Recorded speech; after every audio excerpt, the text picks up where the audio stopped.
నమస్తే SGV news కి స్వాగతం. నేను సుధా. బులెటిన్ల ముందుగా హెడ్లైన్స్.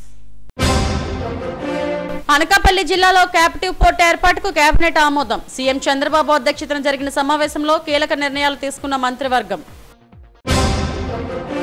20,000 లంచం తీసుకుంటూ ఏసీబీకి చిక్కిన Srikakulam DM and HO Bala Muralikrishna, CC సురేష్లు అరెస్టు చేసి కోర్టులో హాజరుపరుస్తామన్న డీఎస్పీ రమణమూర్తి. ప్రభుత్వ స్థలంలో ఇల్లు నిర్మించుకున్న వారికి ఉచితంగా పట్టాలిస్తాం. గాజువాకలో జరిగిన కార్యక్రమంలో ప్రజలకు అవగాహన కల్పించిన ఎమ్మెల్యే పల్లా, జేసీ మయూర్ అశోక్లు. రికార్డు స్థాయిలో ఆస్తి పన్ను వసూలు చేసిన జీవీఎంసీ. మార్చి 31 నాటికి 518 కోట్లు వసూలు చేశామన్న అడిషనల్ కమిషనర్ సోమన్ నారాయణ. స్వర్ణగ్రామం పేరుతో ఐఏఎస్ అధికారులు పల్లెనిద్ర చేయాలని ముఖ్యమంత్రి చంద్రబాబు ఆదేశించారు. ఉన్నతాధికారులు 3 రోజులు 2 రాత్రులు పల్లెనిద్ర చేయాలని నిర్ణయించారు. మంత్రివర్గ సమావేశం అనంతరం మంత్రులతో ముఖ్యమంత్రి పలు అంశాలపై చర్చించారు. సచివాలయంలో కేబినెట్ సమావేశాన్ని ముఖ్యమంత్రి చంద్రబాబు అధ్యక్షతన నిర్వహించారు. పలు కీలక అంశాలపై చర్చించారు. రాష్ట్ర ప్రభుత్వం అమలు చేస్తున్న పథకాలను విస్తృతంగా ప్రజల్లోకి తీసుకెళ్లాలని ఆదేశించారు. రుషికొండ భవనాలపై ఏం చేద్దామనే దానిపై మంత్రులతో సీఎం చర్చించారు. మొదట మంత్రులంతా రుషికొండ ప్యాలెస్ ను సందర్శించాలని చంద్రబాబు సూచించారు. ఆ తర్వాత ఏం చేద్దామన్న అంశంపై మంత్రులు తమ అభిప్రాయాలు చెప్పాలన్నారు. ముఖ్యంగా మంత్రివర్గ సమావేశంలో 9 అంశాలపై చర్చించారు. డ్రోన్ కార్పొరేషన్ను ఫైబర్ నెట్ లిమిటెడ్ నుండి విడదీసి స్వతంత్రంగా ఏర్పాటు చేసేందుకు ఆమోదం తెలిపింది. అనకాపల్లి జిల్లాలోని డిఎల్పురం వద్ద క్యాపిటివ్ పోర్ట్ ఏర్పాటు చేయడానికి ఆమోదం తెలిపింది. 710 కోట్లు హట్కో రుణానికి ప్రభుత్వం గ్యారంటీ ఇచ్చేందుకు ఆమోదం తెలిపింది. ఏపీ అక్రిడిటేషన్ నిబంధనలు 2025కు ఆమోదం లభించింది. Nagarjuna Sagar left branch canal retaining wall నిర్మాణానికి ఆమోదం లభించింది. జలహారతి కార్పొరేషన్ ఏర్పాటు చేసేందుకు కేబినెట్ ఆమోదించింది. ఈ కార్పొరేషన్ ద్వారా పోలవరం బనకచెర్ల అనుసంధాన ప్రాజెక్టుకు రూపకల్పన చేయనున్నారు. కేబినెట్ సమావేశ వివరాలను మంత్రి పార్థసారథి మీడియాకు వెల్లడించారు. ప్రభుత్వం యొక్క ఆలోచన, మా ప్రీతం ముఖ్యమంత్రి గారి ఆలోచన ఏమిటంటే, భవిష్యత్తులో ఈ రాష్ట్రంలో టూరిజంకి అపారమైన అవకాశాలు ఉన్నాయి. టూరిజం డెవలప్మెంట్ ద్వారా రాష్ట్ర ఆదాయమే కాకుండా ఉపాధి అవకాశాలు కూడా చాలా మెరుగ్గా ఉంటాయనే ఆలోచనతో ముఖ్యమంత్రి గారు దీని మీద ప్రత్యేకమైన దృష్టి పెట్టారని చెప్పేసి కూడా మనం చేస్తా ఉన్నాం. దృష్టి పెట్టడమే కాకుండా రాష్ట్రంలో ఎక్కడెక్కడ ఈ టూరిజం డెవలప్మెంట్కి అవకాశాలు ఉన్నాయో, ఎందుకంటే 935 కిలోమీటర్లు 950 కిలోమీటర్లు కోస్ట్ లైన్, దాన్ని మనం ఎక్స్ప్లాయిట్ చేసి మనం టూరిజం డెవలప్మెంట్కి మనం చర్యలు తీసుకోవాలని చెప్పేసి చెప్పడం జరిగింది. అదేవిధంగా ఈ రాష్ట్రంలో అనేక ప్రాంతాల్లో టెంపుల్ టూరిజం కూడా మనకి చాలా గొప్ప అవకాశం ఉంది. ఎందుకంటే బాలాజీ మన ఏడుకొండల టెంపుల్ కానివ్వండి, కనకదుర్గమ్మ టెంపుల్ కానివ్వండి, శ్రీశైలం, పెద్ద పెద్ద టెంపుల్స్ అన్నీ కూడా మన రాష్ట్రంలో పేరెన్నికగా ప్రజల్లో బాహుళ్యం పొందిన టెంపుల్స్ ఉన్నాయి. దాన్ని కూడా ఆసరా చేసుకుని టెంపుల్ టూరిజం కూడా డెవలప్ చేయాలి. సో ఈ టూరిజం డెవలప్మెంట్ కావాలంటే రూమ్స్ అవైలబిలిటీ కానివ్వండి, ఇంకా ఇన్ఫ్రాస్ట్రక్చర్ కానివ్వండి, వారు ఎవరైనా సరే టూరిజం టెంపుల్కి వచ్చినప్పుడు 1-2 రోజులు వాళ్ళు గడపడానికి అవకాశాలు ఉండే విధంగా మనం టూరిజం ఇన్ఫ్రాస్ట్రక్చర్ని డెవలప్ చేయాలనే ఆలోచనతో ముఖ్యమంత్రి గారు చాలా స్పష్టమైన ఆదేశాలు సంబంధిత శాఖకి ఇవ్వటం జరిగిందని చెప్పేసి మనం చేస్తాను. అదేవిధంగా చింతలపూడి లిఫ్ట్ ఇరిగేషన్ స్కీమ్కి ప్యాకేజీ నెంబర్ 4లో వేంపాడు మేజర్లో బ్రాంచ్ కెనాల్ వేంపాడు మేజర్లో లైనింగ్ చేయడానికి 44.6 కోట్లు అదనపు ఆర్థిక సాయం కోసం జలవనరుల శాఖ చేసిన ప్రతిపాదనని దాని మీద పూర్తిగా ఎంక్వైరీ చేయమని చెప్పేసి ముఖ్యమంత్రి గారు చెప్పడం జరిగింది. ఎందుకంటే ఇది 5-6 సంవత్సరాల క్రితం జరిగిన పని. దీనికి కారణం ఏంటంటే అక్కడంతా కూడా ఆ మట్టిలో కొన్ని మినరల్స్, సాల్ట్స్ ఉన్నాయి. వర్షం పడినప్పుడు ఆ సాల్ట్స్ అన్నీ కూడా కరిగిపోయి ఆ బండి వీక్ అయిపోయి కాలువలు పూడిగా వస్తుందనే ఉద్దేశంతో అక్కడ ఎక్కడైతే మట్టి పూడిక వస్తుందో అక్కడ రిటైనింగ్ వాల్ కట్టాలని చెప్పేసి గత ప్రభుత్వం అంటే 14-19 మధ్యనే నిర్ణయం తీసుకుని కట్టించారు. ఇది ఈపీసీ కాంట్రాక్ట్ అవటం మూలంగా ఈ రిటైనింగ్ వాల్కి ఏదైతే 44.6 కోట్లు ఖర్చు పెట్టారో ఇది అదనంగా ఈపీసీకి చేశారు కాబట్టి ఇప్పుడు రాటిఫికేషన్ చేస్తానికి కేబినెట్ ముందుకు తీసుకురావడం జరిగింది. మంత్రివర్గంలో 9 కీలక నిర్ణయాలకు ఆమోదం లభించిందని పార్థసారథి వెల్లడించారు. వైసీపీ కుట్రల పట్ల ప్రజలు అప్రమత్తంగా ఉండాలని సీఎం సూచించినట్టు తెలిపారు.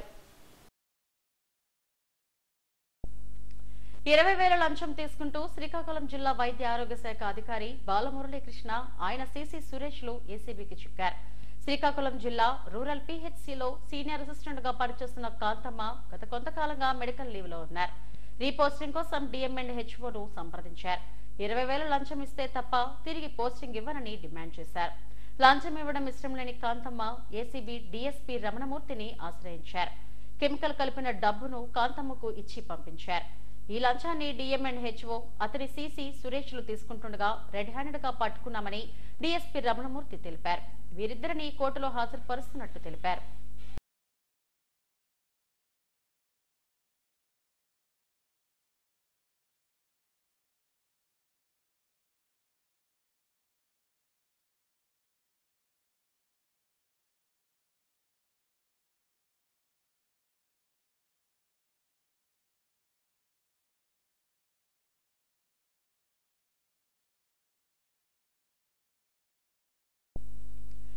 ప్రభుత్వ స్థలాల్లో ఇల్లు నిర్మించుకున్న పేద మధ్యతరగతి ప్రజలకు ప్రభుత్వం తీపి కబురు చెప్పిందని గాజువాక ఎమ్మెల్యే పల్లా శ్రీనివాసరావు చెప్పారు.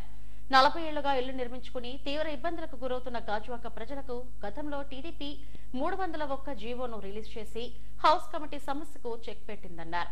గాజువాక పాత మున్సిపల్ కార్యాలయంలో తహసీల్దార్ శ్రీవల్లి ఆధ్వర్యంలో జరిగిన ఈ కార్యక్రమానికి జేసీ మయూర్ అశోక్, ఆర్డీఓ శ్రీలేఖలు హాజరయ్యారు. జీవో నెంబర్ 45 ద్వారా 100 గజాల లోపు ఉన్న నిర్మాణాలకు ఉచితంగా పట్టాలు మంజూరు చేస్తామని జేసీ చెప్పారు. 100 నుంచి 1000 గజాల లోపు ఉన్న నిర్మాణాలకు రెగ్యులరైజేషన్ ఫీజులు చెల్లించి పట్టాలు పొందొచ్చని వెల్లడించారు. ఈ కార్యక్రమంలో కూటమి నాయకులు కోన తాతారావు, కరణంరెడ్డి నరసింగరావు తదితరులు పాల్గొన్నారు. ప్రాంతంలో ఒక 3,000 నుంచి 5,000 వరకు అప్లై చేసుకోలేదు. వాళ్ళందరూ కూడా ఈ జీవోని సద్వినియోగం చేసుకోమని చెప్పి తెలియజేస్తున్నాం. అలాగే ఈ డీడ్ ఆఫ్ రీకన్వెన్స్ అనే బాధ లేకుండా ఏదైతే మనం పట్టా ఇస్తున్నామో ఆ పట్టానే దీనిలో చిన్న మాడిఫికేషన్ చేయాల్సి ఉంటుంది. ఆ పట్టానే డీడ్ ఆఫ్ రీకన్వెన్స్ కింద పెట్టడానికి మా ప్రయత్నం చేస్తున్నామని చెప్పి తెలియజేస్తాను. నేను అందరినీ కోరేది తీరటువంటి మనకు అనుబంధంగా వచ్చిన 45 జీవో ప్రకారంగా అందరూ కూడా గాజువాకలో ఉన్నటువంటి వారు అందరూ అప్లై చేసుకోమని చెప్పి తెలియజేస్తున్నాం. అయితే ఏదైతే గడ్డవాళ్ళ ప్రాంతాల్లో ఉన్నటువంటి అబ్జెక్షన్లు ఫారం పడుతున్నాయో వాటి మీద కూడా త్వరలోనే ఒక పరిష్కారం చూపిస్తామని చెప్పేసి ఈ ప్రాంతంలో, ఎందుకంటే అక్కడ కూడా ముప్పు దుర్గాలి. అలాగే ఆర్బీఎం మీద కొన్ని కేసెస్ పడ్డాయి ఇది మీద గతంలో. అవన్నీ ల్యాండ్ గ్రాబింగ్ కేసెస్ అన్ని కూడా గవర్నమెంట్ ఓడిపోయినటువంటి పరిస్థితి ఉంది ఇక్కడ గడ్డలేదని చెప్పేసి. కనుక దాన్ని ఆసరాగా తీసుకొని ఆ జడ్జిమెంట్ ఆసరాగా తీసుకొని గడ్డవాళ్ళ ప్రాంతంలో కూడా ఇవన్నీ కూడా మేము రిలీజ్ చేస్తామని చెప్పి తెలియజేస్తాం. అలాగే ఇక్కడ ఉన్నటువంటి ప్రజలు పడుతున్నటువంటి ఇబ్బందుల్ని, అలాగే జీవోస్ లేవని చెప్పి కొంతమంది బ్లాక్ మెయిల్ చేసి ఇల్లు ఎవరైనా కట్టినటువంటి ఆర్టీఓ ఉన్నారు, వాళ్ళు కూడా తస్మత్ జాగ్రత్తగా ఉండండి, ఖచ్చితంగా మీ మీద కఠిన చర్యలు ఉంటాయని చెప్పి తెలియజేస్తున్నాం. 60-70 కింద అప్లై చేసినటువంటివి చాలా ఎక్కువ రేట్లు, వాటి వల్ల ప్రయోజనం లేదు. అందుకనే దానికి నాకు తెలిసి ఒకరు కూడా డబ్బులు కట్టలే.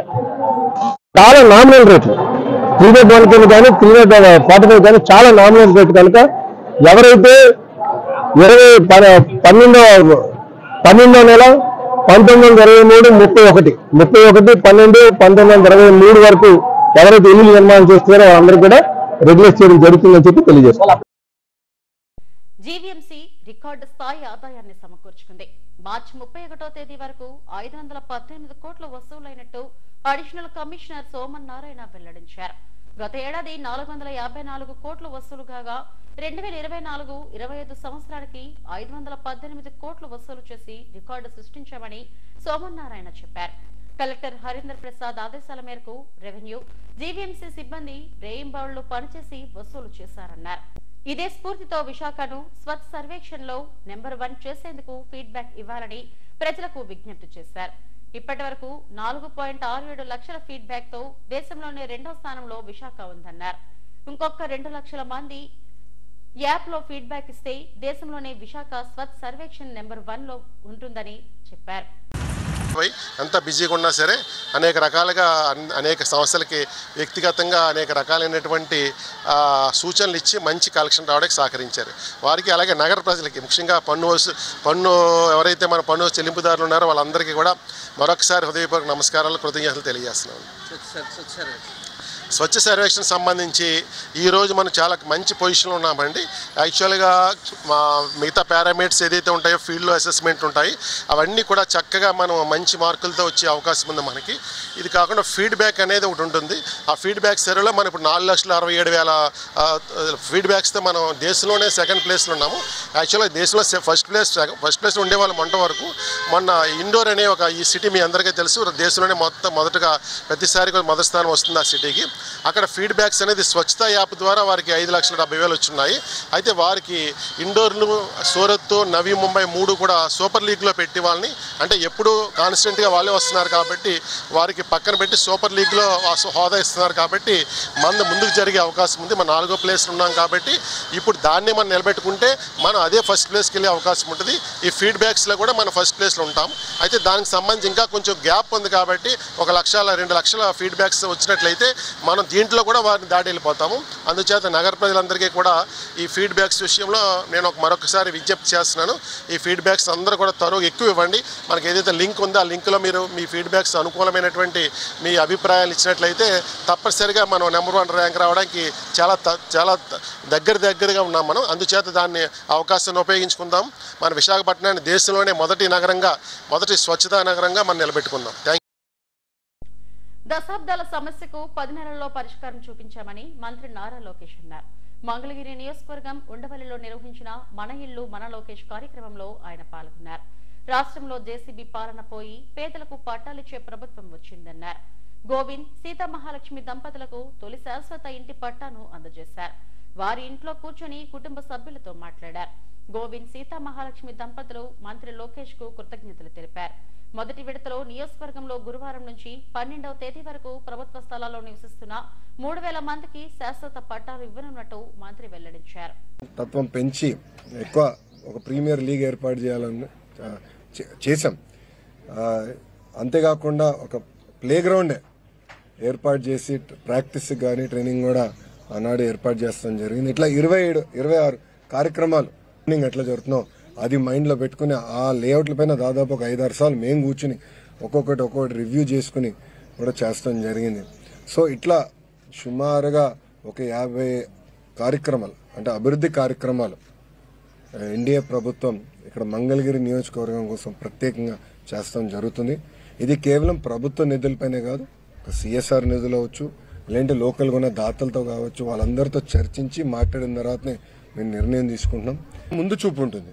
ఆ ముందు చూపు ఏంటంటే ప్రపంచంలో రాబోయే మార్పులు ఏంటి, ఆ మార్పులకి మన పిల్లల్ని ఎట్లా తయారు చేయాలి, మన కుటుంబాలను ఎట్లా తయారు చేసి వాళ్ళకి అనుసంధానమై శాశ్వతంగా పేదరికం నుంచి బయటికి తీసుకొచ్చే లక్ష్యంలో పనిచేస్తున్నాం.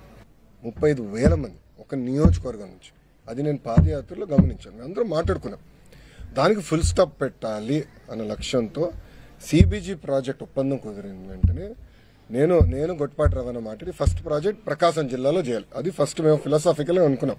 ఎందుకంటే ఆయన ఆ జిల్లా నుంచి వచ్చారు కానీ మన జిల్లాలో చేయాలి నెంబర్ 1. దాంతో ఇద్దరం ఆడుకుంటే ఆయన అద్దంకి కావాలని కోరలా, ఇద్దరం ఆడుకుని కనగిరిలో ఈ సమస్య ఉంది, ప్రత్యేకంగా కనగిరిని మనం ఆదుకుందాం అని చెప్పి ఫస్ట్ ప్రాజెక్ట్. హెలికాప్టర్లో నేను వచ్చినప్పుడు ప్రసాద్ గారితో మాట్లాడి ఆయన ఏమన్నా మంచిది ఒక ప్రాజెక్ట్ వచ్చింది, ఇంకా భూమి వస్తే మిగతా చేద్దాం అంటే ల్యాండ్ అయిన వెంటనే నేను ఉగ్ర నరసింహారెడ్డి గారిని అడిగా, అన్నా మీరు ఎన్ని వేల ఎకరాలు చౌడు భూమి మీరు ఐడెంటిఫై చేసి వీళ్ళు కౌలు కింద ఇవ్వగలుగుతారు, ఎందుకంటే వాళ్ళు ఈ నేపియర్ గ్రాస్ చేస్తానంటే 50,000 ఎకరాలు నేను చేస్తానంటే 50 ప్రాజెక్ట్. కొమ్మాది స్వయం కృషి నగర్ లో దాడికి పాల్పడిన ప్రేమోన్మాది నవీన్ ను పోలీసులు అదుపులోకి తీసుకుని విచారిస్తున్నారు. స్వయం కృషి నగర్ లో పెళ్లికి అంగీకరించడం లేదన్న షాక్ తో యువతి నక్కా దీపిక ఆమె తల్లి లక్ష్మిపై దాడి చేశాడు. ఈ ఘటనలో లక్ష్మి చనిపోగా దీపిక ఆసుపత్రిలో చికిత్స పొందుతుంది. సీసీ ఫుటేజ్ ఆధారంగా పోలీసులు నవీన్ ని పట్టుకుని విచారిస్తున్నారు. అనేక ఆసక్తికర విషయాలు వెలుగులోకి వస్తున్నాయని పోలీసులు చెప్పారు.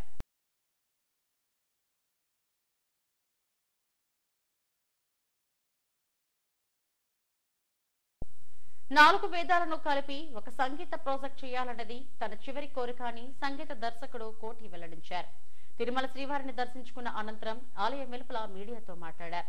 ఈ ప్రాజెక్ట్ సక్సెస్ కావాలని శ్రీవారిని వేడుకున్నట్టు చెప్పారు.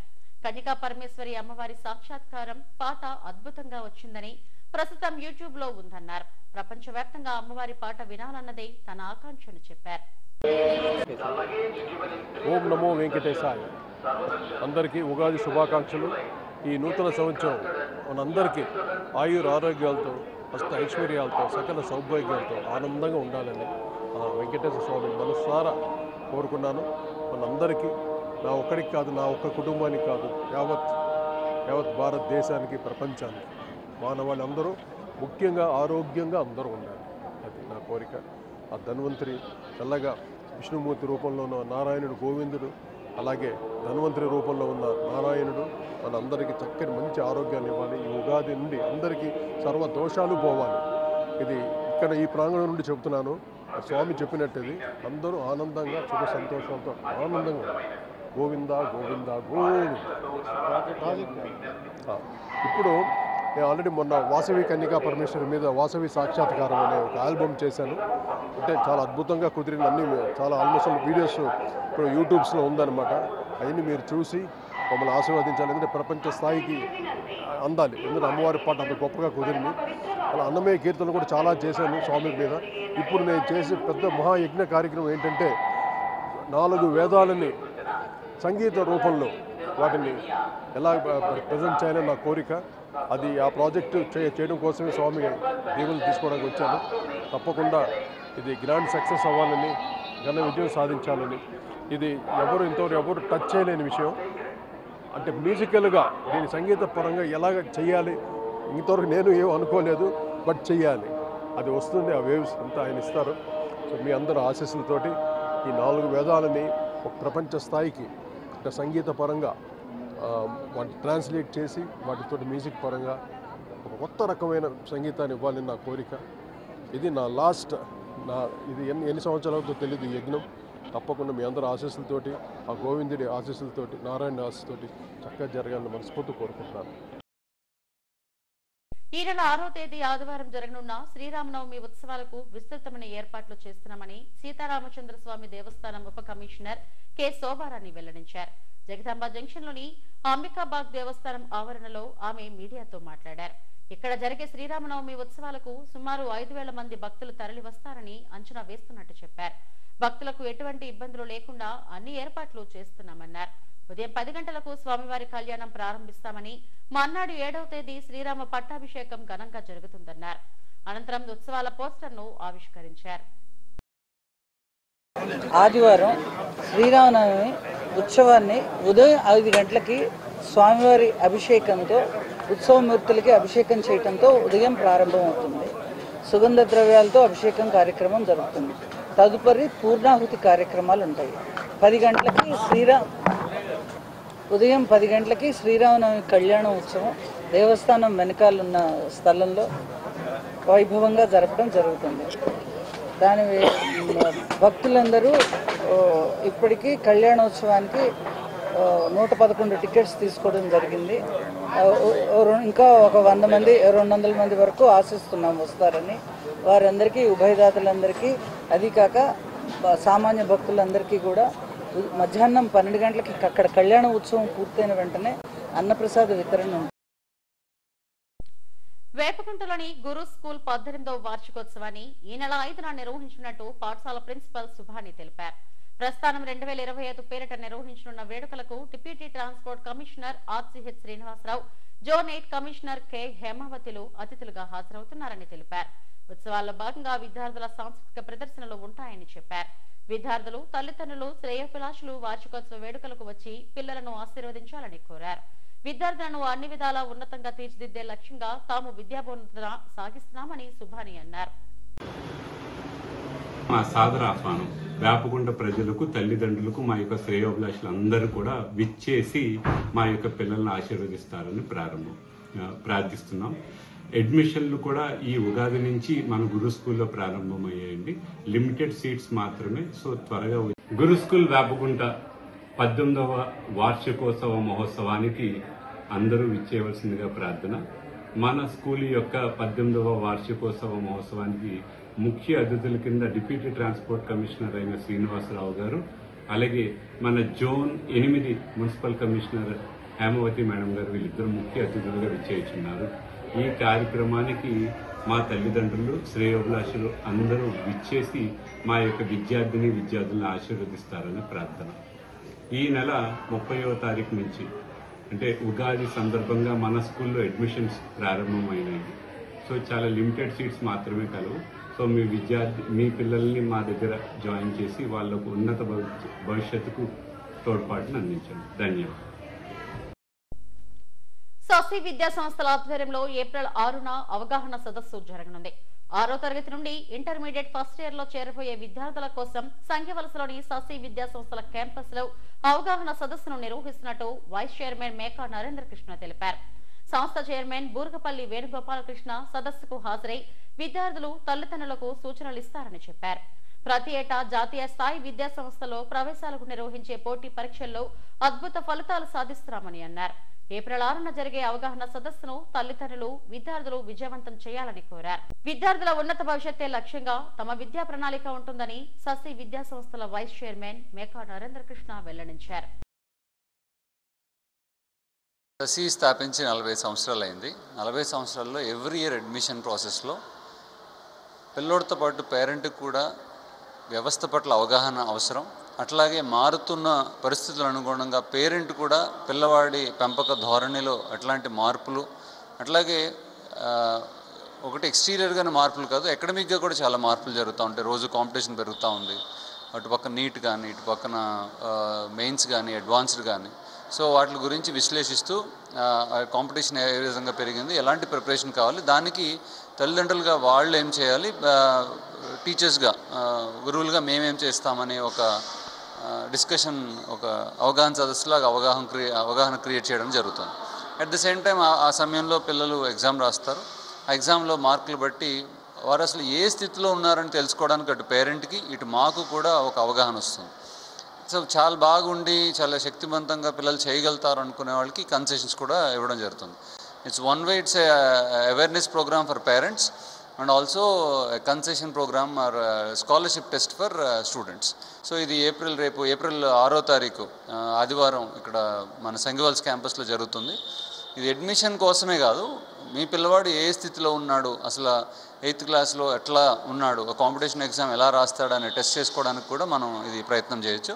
పేరెంట్స్ అందరూ into 6th, into 7th, into 8th, into 9th, into 10th అంటే ఇంటూ 10+1 ఇంటర్మీడియట్ చేరగోరు విద్యార్థులు వారి తల్లిదండ్రులకి రేపు ఏప్రిల్ 6వ తారీఖు ఉదయం 9 గంటలకి ఇక్కడ అవగాహన సదస్సు మరియు స్కాలర్షిప్ టెస్ట్ నిర్వహించడం జరుగుతుంది. దీనికోసం మీరు sasischool.com అనే వెబ్సైట్కి వెళ్ళి అక్కడ అడ్మిషన్స్లో మీరు రిజిస్టర్ చేసుకుంటే మీకు డైరెక్ట్గా హాల్ టికెట్ మీ ఈమెయిల్ ఐడికి పంపించడం జరుగుతుంది. అది తీసుకొని వచ్చి మీరు డైరెక్ట్గా ఎగ్జామ్ రాసుకోవచ్చు. సో ఈ అవకాశాన్ని అందరూ సద్వినియోగపరచుకోవాలని ఆకాంక్షిస్తూ నమస్కారం. కోరమండల్ గేట్ శ్మశాన వాటికలో పందులు స్వైర విహారం చేస్తున్నాయి. పాతిపెట్టిన మృతదేహాలను కూడా పీక్కు తింటున్నాయి. జీవీఎంసీ నిర్వహించే ఈ శ్మశాన వాటికలో కాటికాపరి నిర్లక్ష్యం కూడా కనపడుతుంది. పందులు పాతిపెట్టిన శవాలను పీక్కు తింటున్న దృశ్యాలు స్థానికులను భయాందోళనకు గురిచేస్తున్నాయని సిపిఎం నాయకుడు నరసింహమూర్తి ఆందోళన వ్యక్తం చేశారు. మృతదేహాల ఖననానికి డబ్బులు వసూలు చేస్తున్నారు కానీ నిర్వహణను పట్టించుకోకపోవడంతో ఈ పరిస్థితి దాపురించిందని ఆవేదన వ్యక్తం చేశారు. ఇది కూడా తెలియని పరిస్థితి అంటే ఇక్కడ ఉండేటువంటి జీఎంసీ అధికారులు కానివ్వండి, ఇక్కడ ఉండేటువంటి కాటి కాపర్లు కానివ్వండి, దాని మీద సరైనటువంటి శ్రద్ధ తీసుకోలేదనేటువంటి కళ్ళకు కనిపెట్టినట్టు కనబడుతూ ఉంది. అసలు అది ఇటువంటి పరిస్థితి ఎవరికైనా రాకూడదు అనేటువంటి అంటే ఇటు ప్రత్యేకంగా జీవీఎంసీ అధికారులు, ఇక్కడ ఉండేటువంటి శానిటరీ ఇన్స్పెక్టర్ కానీ, ఈ జీవీఎంసీ సంబంధించిన ఈ శ్మశాన వాటి చూస్తున్న అధికారులు ఎవరైతే ఉన్నారో అది నిర్లక్ష్యంగా మేము భావిస్తున్నాం. ఇటు భవిష్యత్తులో అట్లాంటి కాకుండా ఈ శ్మశాన వాటికలో ఇటువంటి ఇంకోసారి పందులు పీక్చుకునేటువంటి దుస్థితి వచ్చిందంటే ఇంతవరకు ఎప్పుడు రాలేదు. ఆ రకంగా సరైనది కాదని చెప్పేసి మేము ప్రభుత్వానికి హెచ్చరిస్తున్నాం. రెండోది కూడా పర్యవేక్షణ, ఇక్కడ ఉండేటువంటి జీవీఎంసీ అధికారుల పర్యవేక్షణ తక్కువగా ఉంది. శ్మశానాలకి కొంతమంది మనం చెప్తున్నప్పుడు ఒక శ్మశానం మనం ఇక్కడ దహన పరచాలన్నా చేయాలన్నా 6,000, 7,000 వరకు తీసుకుంటున్నాం. మా శవాలకు సరైనటువంటి రక్షణ లేదనేటువంటిది కూడా చెప్తా ఉన్నారు. అందుకని ఈ జీవీఎంసీ అధికారులు తక్షణమే దీని మీద చర్యలు తీసుకొని ఇక్కడ ఉండేటువంటి ఈ ఎవరైతే ఇక్కడ శ్మశానానికి వచ్చినటువంటి ఆ శవాలకి సరైనటువంటి రక్షణ కల్పించి సరైనటువంటి సౌకర్యాలు కూడా కల్పించి జీవీఎంసీ అధికారులు తక్షణమే చర్యలు తీసుకోవాలని చెప్పి కూడా మేము కోరుతున్నాం. ఇది ఈ రోజు ఈ జరిగింది రేపు ఇంకోటి అయ్యే పరిస్థితి కూడా వస్తుంది. సవాల్ పక్కన సవాళ్ళు తీసి మళ్ళీ పెట్టి చేయడం వల్ల ఆ పక్కన వదిలిస్తే పడితే అది పంజులు రావడము లేకపోతే ఇంకోటి తీసుకెళ్ళడము అటువంటివి జరుగుతూ ఉన్నాయి. ఇది సరైనది కాదని చెప్పి మేము తెలియజేస్తాము. జీవీఎంసీ అధికారులు వెంటనే అధికారులు దీని మీద చర్యలు తీసుకోవాలని చెప్పి డిమాండ్ చేస్తా ఉన్నాం. ఆదర్శ్ నగర్ లోని Sri Krishna grammar school kindergarten convocation ceremony Kalabharathi ఆడిటోరియంలో ఘనంగా నిర్వహించారు. యూకేజీ పూర్తి చేసుకుని ఫస్ట్ స్టాండర్డ్ లోకి వెళ్తున్న చిట్టి పొట్టి చిన్నారుల గ్రాడ్యుయేషన్ సెరమనీ ఆహ్లాదకరంగా సాగింది. చిన్నారులు ప్రదర్శించిన సాంస్కృతిక కార్యక్రమాలు ఎంతగానో ఆకట్టుకున్నాయి. వారి ప్రతిభను కనపరుస్తూ పలు ప్రదర్శనలు నిర్వహించారు. శ్రీకృష్ణ గ్రామర్ స్కూల్ యాజమాన్యం విద్యార్థులను చక్కగా తీర్చిదిద్దుతోందని AP forest development corporation chairman Sujaya Krishna Rangarao అన్నారు. 2 దశాబ్దాలకు పైగా పాఠశాలను అత్యుత్తమ ప్రమాణాలతో నిర్వహించడం సాధారణమైన విషయం కాదని కరెస్పాండెంట్ మోహన్ కృష్ణను అభినందించారు. విద్యార్థులను అన్ని రంగాల్లో తీర్చిదిద్దడమే లక్ష్యంగా తమ పాఠశాలలో బోధన ఉంటుందని కరెస్పాండెంట్ మోహన్ కృష్ణ అన్నారు. యూకేజీ గ్రాడ్యుయేషన్ ఆహ్లాదకరంగా సాగిందని, తమ స్కూల్లో 10వ తరగతి విద్యార్థులు అత్యుత్తమ ఫలితాలు సాధిస్తున్నారని తెలిపారు. కిండర్ గార్డెన్ కాన్వొకేషన్ సెరమనీకి గెస్ట్గా రావటం జరిగింది. శ్రీకృష్ణ గ్రామర్ స్కూల్ నియర్లీ 2000 స్టూడెంట్స్తోని గత 27 సంవత్సరాలుగా నడుపుతున్నారంటే అది చిన్న విషయం కాదు. ఒక విద్యా సంస్థని సమర్థవంతంగా ఇంతమందితో నడపటం, అది కూడా మంచి ర్యాంక్స్ 10th సాధించడం అది చిన్న విషయం కాదు. మరి మోహన్ కృష్ణ గారు కరెస్పాండెంట్గా ఈ స్కూల్ని చాలా చక్కగా నడుపుతున్నారు. ఈరోజు చాలా కల్చరల్ ప్రోగ్రామ్స్ చిన్నపిల్లలకి ఎల్కేజీ యూకేజీ పిల్లలు కూడా ఎంతో బాగా నడపటం, పార్టిసిపేట్ చేయటం, అదేవిధంగా ఎంతో బాగా మైక్ పట్టుకొని మాట్లాడారు ఆ వయసులో కూడా. ఇదంతా కూడా ఒక మంచి శిక్షణ స్కూల్లో ఇవ్వటం వల్లే సాధ్యమని భావిస్తున్నాను. మరొకసారి స్కూల్ యాజమాన్యానికి ముఖ్యంగా మోహన్ కృష్ణ గారికి నా అభినందనలు తెలుపుతున్నాను. చాలా మంచి కార్యక్రమానికి ఈరోజు అటెండ్ అవటం కనబరచాలని ఉద్దేశంతో especially only for UKG children వాళ్ళలో మెయిన్ ఏంటంటే వాళ్ళు నెక్స్ట్ గోల్ ఏంటి, ఈరోజు ఈ విధంగా గ్రాడ్యుయేట్ అయితే ఇన్ ఫ్యూచర్లో కూడా మేము ఒక మంచి గ్రాడ్యుయేషన్ తీసుకోవాలి అనే ఒక మెయిన్ ఏంతో పిల్లల్లో ఆ హ్యూమన్ మెంటాలిటీ ఉండాలనే ఉద్దేశంతో ఇది ఎంకరేజ్ చేస్తున్నాము. సో దీనికి ఎంకరేజ్ చేస్తున్నటువంటి మా పేరెంట్స్ అందరికీ కూడా, ఎందుకంటే వాళ్ళ సపోర్ట్ లేకపోతే మేము ఏవి చేయలేము. వాళ్ళ సపోర్టు ఇవ్వడంతోనే ఈరోజు ఈ ఫంక్షన్ని మన చీఫ్ గెస్ట్ సుజయకృష్ణ రంగారావు గారి యొక్క ఆధ్వర్యంలో ఇది జరిగింది. So thank you to all the parents and the entire staff and the children who are participating. Peddagantada పరిసర ప్రాంతాల 14 గ్రామాల ఆరాధ దైవం పెంటమాంబ అమ్మవారి జాతర మహోత్సవాలు ఘనంగా ప్రారంభమయ్యాయి. తొలి రోజు ఘటాలతో ఊరేగింపు నిర్వహించి పండుగను ప్రారంభించారు. ఊరి పెద్దల సమక్షంలో ఉత్సవ పోస్టర్ను ఆవిష్కరించారు. ఆలయ కమిటీ నాయకులు రమణారెడ్డి మాట్లాడారు. నగరంలో ఎక్కడా లేని విధంగా ఈ పండుగను భక్తి శ్రద్ధలతో నిర్వహిస్తున్నామని, 14న ప్రధాన పండుగ ఉంటుందని చెప్పారు. యువజన సంఘాల సభ్యులు ఇంకా మిగిలినటువంటి ప్రజలు భక్తులు అందరూ కూడా మరి ఈరోజు ఈ పూజా కార్యక్రమాన్ని ముగించడం జరిగింది. అందరూ కూడా ప్రతి నిత్యం రేపటి నుంచి పురవీధుల్లో అమ్మవారి తాలూకా ఘటాలు ప్రతి వీధిలో కూడా తిరిగితే కనుక ప్రతి ఒక్కరూ కూడా ఈ యొక్క కార్యక్రమంలో పాల్గొని జయప్రదం చేయాలి. ఏదైతే ఈవేళ 2వ తారీఖు పూజ మొదలుకొని 15వ తారీఖు వరకు కూడా ఈ అమ్మవారి అనుభవం వరకు కూడా ఈ పూజా కార్యక్రమాలు ఘటాల కార్యక్రమాలు ఉంటాయి కనుక అందరూ కూడా అటు మహిళలు ఎక్కువగా సంఖ్యలో పాల్గొని ఘటాలకి అమ్మవారిని పూజలు చేసుకొని మీ భక్తిభావం సోపాలని చెప్పి గ్రామ ప్రజల తరఫున పంచాయతీ తరఫున మిమ్మల్ని కోరుకుంటున్నాం అని చెప్పి తెలియజేసుకుంటూ మరి ఇందులో భాగంగానే ప్రతిరోజు కూడా మా నెలముక్కు సదనంపట్టు దగ్గర సాంస్కృతిక కార్యక్రమాలు కూడా ప్రతిరోజు ఉన్నాయి. మరి భక్తులు అధిక సంఖ్యలో పాల్గొని విశాఖపట్నం స్టీల్ ప్లాంట్ పరిసర ప్రాంతాల్లో కాంట్రాక్టర్లు కానీ వీళ్ళు కానీ అందరూ కూడా అమ్మవారి తాలూకా ఉత్సవాల్లో పాల్గొని అమ్మవారి ఆశీస్సులు పొందాలని మరి మా నెలముక్కు పంచాయతీలో ఉన్నటువంటి అందరూ యువకులు కానీ అందరూ పెద్దలు అందరూ కూడా ఈ కార్యక్రమాన్ని దిగ్విజయంగా అందరికీ మరి ఎటువంటి అసౌకర్యం కలగకుండా ఏర్పాట్లు చేయడం జరిగింది. ఈరోజు దుర్గలమ్మ ఘటాలు ప్రారంభోత్సవం జరిగాయి. రేపటి నుంచి పండుగ వరకు కూడా ఈ ఘటాల పొరుగులో ఊరేగుతాయి. మరి గ్రామ పెద్దలు దొడ్డు పెద్దలు ఆధ్వర్యంలో ఈ పండుగ ఉత్తరాంధ్రలోనే చాలా బ్రహ్మాండంగా జరుగుతుంది కాబట్టి భక్తులందరూ కూడా రేపు 14వ సోమవారం అమ్మవారి పెంటమాంబ అలుపు ఉంటుంది. అలాగే 15వ తారీఖు కుంచుమమ్మ అనుకుంటుంది కాబట్టి అప్పటి వరకు కూడా ప్రజలందరూ కూడా ఈ పండుగలో మమేకమై దిగ్విజయంగా పూర్తి చేయాలని సందర్భంగా గ్రామ పంచాయతీ తరఫున తెలియజేస్తున్నాం. రాష్ట్రంలో పలు చోట్ల భారీ వర్షం కురిసింది. దీంతో వేసవితో అల్లాడిపోతున్న జనానికి ఉపశమనం కలిగింది. కడప నగరంలో ఉన్నట్టుండి భారీ వర్షం కురిసింది. ఉరుములు మెరుపులతో వర్షం కురవడంతో రోడ్లన్నీ జలమయమయ్యాయి. రాయలసీమ ప్రాంతంలో ఉక్కపోత నుంచి జనం ఉపశమనం పొందారు.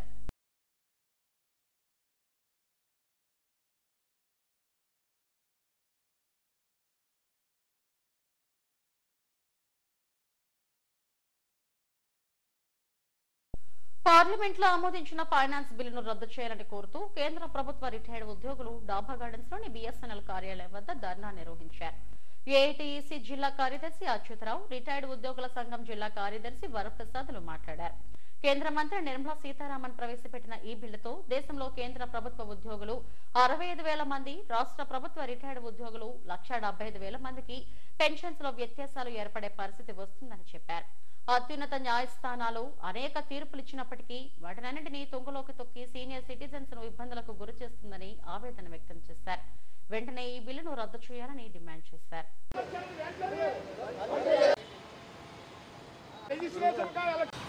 కొత్తగా పెట్టే పే కమిషన్ లో వాళ్ళకి పెన్షన్ రివిజన్ జరగకుండా దొంగచాటుగా కేంద్ర ప్రభుత్వం తన యొక్క ఫైనాన్స్ బిల్లులో ఇన్కార్పొరేట్ చేసి దొడ్డిదారిన మనకి అగెన్స్ట్ గా బిల్లు చేయబోతుంది. ఆ బిల్లుకి నిరసనగా మనం అందరం ఇక్కడ సమావేశమై దీన్ని నిరసన తెలియజేస్తున్నాం. దానిలో భాగంగానే ఈ నిరసన ప్రదర్శన మన కేంద్ర ప్రభుత్వ కార్యాలయాల దగ్గర అలాగే BSNL ఆఫీసుల దగ్గర వాళ్ళందరినీ దీన్ని నిరసన తెలియజేయమని మన CHQ మనకు ఆదేశించిన మీదట మనం ఇక్కడ మీట్ అయ్యి చెప్తున్నాం. పెన్షనర్ అంటే 53 సంవత్సరాల కిందటి నుంచి ఉన్న కోర్టు కేసులన్నిటికీ కూడానే ఈ సవరణతో ఇది తుడిచిపెట్టుకుపోయే ప్రమాదం ఉందండి. అంటే పెన్షనర్ల హక్కులను కోట్ల మంది పెన్షనర్ల హక్కులను కాలరాసే ఈ దాన్ని ఖండించడానికి దేశంలో ఉన్న పెన్షనర్స్ యూనియన్లు అన్నీ, కేంద్ర ప్రభుత్వంలో ఉన్న పెన్షనర్ యూనియన్ అన్ని దగ్గర 70 లక్షల మంది ఏకమయ్యి ఇవాళ శాంతియుత ధర్నా చేస్తున్నారండి. సో ప్రభుత్వానికి మా యొక్క రిక్వెస్ట్ ఏంటంటే ఈ యొక్క దారుణమైన వాళ్ళు తెచ్చిన సవరణని వెంటనే విత్డ్రా చేసుకుని పెన్షనర్లకి న్యాయం చేయాలి. మాకు పూర్తిగా నరేంద్ర మోడీ గారి ప్రభుత్వం మీద మాకు నమ్మకం ఉంది. ఎందుకంటే వారు అంటుంటారు కదా, సీనియర్ సిటిజన్స్ వెనకాల మేము ఉంటామని చెప్పి. దయచేసి సీనియర్ సిటిజన్ పెన్షన్లందరికీ అన్యాయం చేయకండి. ఇది మా యొక్క ఆర్థిక విన్నపం అండి. నమస్కారం. నా పేరు MR పట్నాయక్ అండి. నేను all India vice president of AIBSNL PWA, అంటే all India BSNL pensions. Gajuwaka కడితి రోడ్లో ఉన్న నూకాంబిక అమ్మవారి మహోత్సవాలు ఘనంగా నిర్వహించారు. ఏటా ఈ ఉత్సవాలు ఘనంగా నిర్వహిస్తున్నామని ఆలయ కమిటీ సభ్యులు వెల్లడించారు. ఈ ఏడాది కూడా భక్తుల సహకారంతో అంగరంగ వైభవంగా జాతర మహోత్సవాలు నిర్వహించామని చెప్పారు. గురువారం ఆలయ ప్రాంగణంలో భారీ అన్న సమారాధన నిర్వహించారు. అందరూ ఈ పండుగకి ప్రతి పండుగకి అనుకూలంగా మాకు అనుకూలంగా సహాయ సహకారం అందిస్తున్నారు. అలాగే మన ఈడేవారు గారు వచ్చారు, మాకు బాగా సహకరించారు. ఎలక్ట్రికల్ వాళ్ళు కానీ మన పోలీస్ డిపార్ట్మెంట్ కానీ అందరూ బాగా సహకరించారు. కుర్రోళ్ళు అయితే రాను పట్టుదలగా పనిచేస్తున్నారు. పట్టుదలతో పండుగ ఊరి మన గాజువాక కమిటీ రోడ్డు మార్కెట్ ఏరియాలో రోడ్డు నానుకొని ఉందంటే గ్రామదాటి ఈరోజు మంచి డెవలప్మెంట్ చేయాలన్న ఉద్దేశంతో కుర్రోళ్ళందరూ కలిసికట్టుగా పనిచేస్తున్నారు. అందు గురించి పండుగ చాలా రంగరంగ వైభవంగా ఎన్నడూ జరిగింది. ఈ రోజు ఈ సంవత్సరం 4 ప్రోగ్రాలు, ఒక డాన్స్ బేబీ డాన్స్ ప్రోగ్రాం కూడా పెట్టించి గ్రాండ్ గా పనిచేసాము. నేనే జోగా సత్యనారాయణ, అలాగే కార్యవర్గ సభ్యులకు, మహిళలకి ప్రతి ఒక్కరికి కూడా పేరు పేరున ధన్యవాదాలు తెలియజేసుకుంటూ మాకు ఇంత చక్కటి అవకాశం ఇచ్చిన పెద్దలు, అలాగే ఆ నౌకాంబిక అమ్మవారు మాకు ఎల్లవేళ చల్లగా చూడాలని, అలాగే అందరికీ కూడా చల్లగా చూడాలి, ఇంద్రాకులు క్షేమంగా ఉండాలి, దానిలో మేము ఉండాలని మేము కోరుకుంటూ మాకు ఇంత చక్కటి అవకాశం ఇచ్చిన మీడియా మిత్రులకు కూడా మా శిరస్సు నమస్కరించుకుంటున్నాం. అలాగే పోలీసు వారికి, అలాగే వర్తక సంఘం వారికి, మెయిన్ రోడ్ కళాశాల కానీ కంట్రోల్ కళాశాల కానీ ప్రతి ఒక్కరు కూడా పేరు పేరు ధన్యవాదాలు తెలియజేసుకుంటున్నాం. ఇంత చక్కటి అవకాశం ఇచ్చిన మీ అందరికి కూడా శిరస్సు నమస్కరించి సెలవు తీసుకోవాలి. సత్యనారాయణ ప్రెసిడెంట్ గారు, కరీ నేతాజీ వైస్ ప్రెసిడెంట్ గారు, అలాగే క్యాషియర్లు, సెక్రటరీలు అందరూ కూడా ప్రతి ఒక్కరు కూడా ఈ యొక్క పండుగ కార్యక్రమానికి సహకారాలు అందించారు. అలాగే కనిపి రోడ్డు మార్కెట్ కూడా ప్రతి ఒక్కరు కూడా ఈ యొక్క అమ్మవారి పండగకి బాగా మాకు సపోర్ట్ చేశారు. ఈ రోజు అన్నసంతరణ కార్యక్రమానికి కూడా అందరూ కూడా బాగా మాకు సపోర్ట్ చేశారు. అలాగే మీడియా వారికి అలాగే పోలీసు వారికి కూడా మా కమిటీ మెంబర్స్ తరఫున ధన్యవాదాలు తెలుపుకుంటున్నాం. ప్రతి సంవత్సరం కూడా ఈ పండుగ ఇలా జరగాలని అమ్మవారిని మనస్ఫూర్తిగా కోరుకుంటున్నాం. అనకాపల్లి జిల్లాలో క్యాప్టివ్ పోర్ట్ ఏర్పాటుకు కేబినెట్ ఆమోదం. సీఎం చంద్రబాబు అధ్యక్షతన జరిగిన సమావేశంలో కీలక నిర్ణయాలు తీసుకున్న మంత్రివర్గం. 20,000 లంచం తీసుకుంటూ ఏసీబీకి చిక్కిన Srikakulam DM and HO Bala Muralikrishna, CC సురేష్లు అరెస్టు చేసి కోర్టులో హాజరుపరుస్తామన్న డీఎస్పీ రమణమూర్తి. ప్రభుత్వ స్థలంలో ఇల్లు నిర్మించుకున్న వారికి ఉచితంగా పట్టాలిస్తాం. గాజువాకలో జరిగిన కార్యక్రమంలో ప్రజలకు అవగాహన కల్పించిన ఎమ్మెల్యే పల్లా, జేసీ మయూర్ అశోక్లు. రికార్డు స్థాయిలో ఆస్తి పన్ను వసూలు చేసిన జీవీఎంసీ. మార్చి 31 నాటికి 518 కోట్లు వసూలు చేశామన్న అడిషనల్ కమిషనర్ సోమన్ నారాయణ. ఇవి ఇప్పటివరకు నా బులెటిన్ అప్డేట్స్.